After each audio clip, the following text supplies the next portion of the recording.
Many of you still don't understand why we give our offering first. It's not just because we want to get it out the way. It's because that was the original format. When you came into the temple, you didn't go right into the Holy of Holies. The first thing you did when you got to church was give an offering. Now, the church you came out of, what they probably tried to do, and I ain't knocking nobody because you got to get it however you got to get it. But the church you probably, why y'all looking at me like that?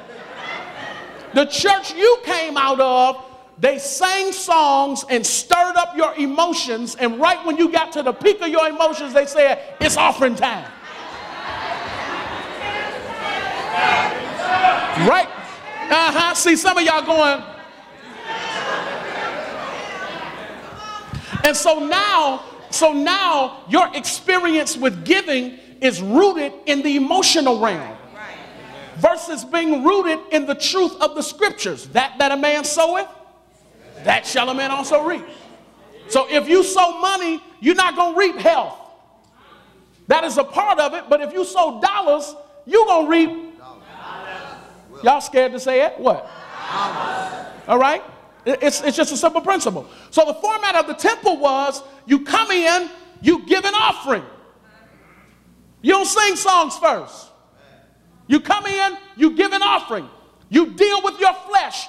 Then you make your way to the second dimension, which is where you deal with your flesh. You wash your hands. And I don't have time right now. Maybe I'll make Pastor D or Pastor Harlan go through this in the next couple weeks. All of the vessels that were in the second dimension. The bronze, the laver, and the altar of incense, and all of those things. That was the place where you dealt with your flesh. You washed your hands. You purified your body. Because once you got into the next dimension, you couldn't have anything on you that would desecrate the presence of God. Are you with me? So that's why we get, let me just say this to you right now. Some of you are having trouble getting into the third dimension because you don't deal with the first dimension. Some of y'all still ain't got this money thing straight. And let me go and say this. I'm going to pastor y'all today. Let me go and say this. You cannot worship. You cannot worship until you bring a gift. I ain't make it up. That's the order of the tabernacle. You give a gift, you wash your flesh, and then you meet God. You don't come in and meet God and then based on how you feel, go back to the first dimension and give God an offering. I said this to you the other week, that the level of your praise is going to determine the level of your rainfall. Some of y'all don't even get that your check is a praise.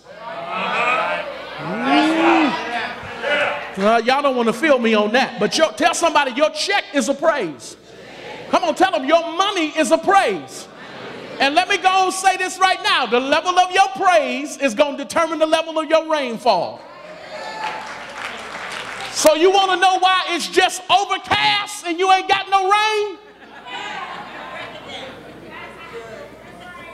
I mean, it's overcast, sky's gray, but it ain't raining. You dreary, sad, sleepy, because it's just overcast, but you ain't got no rain. Because God is saying, why do I need to let it rain for you when you ain't got no seed in the ground? Rain is only necessary for seed. This ain't even in my notes, but I don't know. Somebody got to get this. Look at your neighbor and say, is rain necessary for you? Is rain necessary for you? Don't tell the truth. Say, no, because I ain't planted. I ain't planted nothing. No, I ain't planted nothing. I ain't planted nothing. It's only, look, some of y'all, look at him, look at him, look at him. Come on, that's it. You better get it in here. You better get it in here. Do I have any witnesses that the Dream Center Church is good ground? Ooh, y'all ought to be ashamed.